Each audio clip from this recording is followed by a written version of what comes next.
Това е протеста пред депо Банишора. Значи Терзиев им дава по 100 лева, те не искат.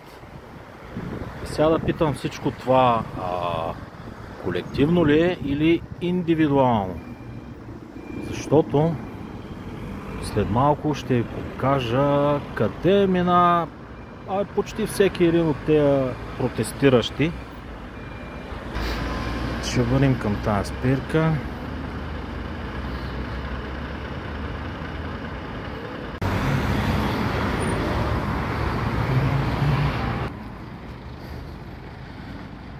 Виждате ли подпорната стена?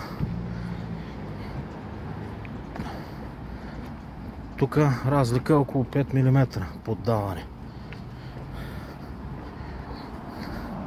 То тук се личи сигурно, как тук е между 10, 15, дори 20 см поддаването.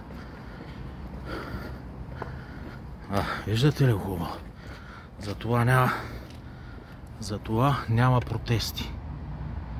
Затова няма протести. Дори има изникнало дръвче. И е долу. Така, виждате колко е наклонена спрямо другите.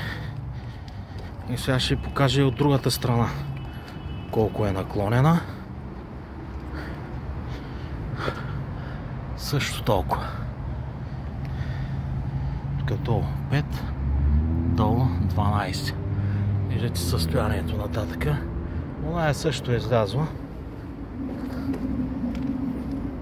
Тук е 5, защото и това тяло е поддало. Следващото тяло е поддало. Ето вижте колко. Така. Но за това няма никакви протести.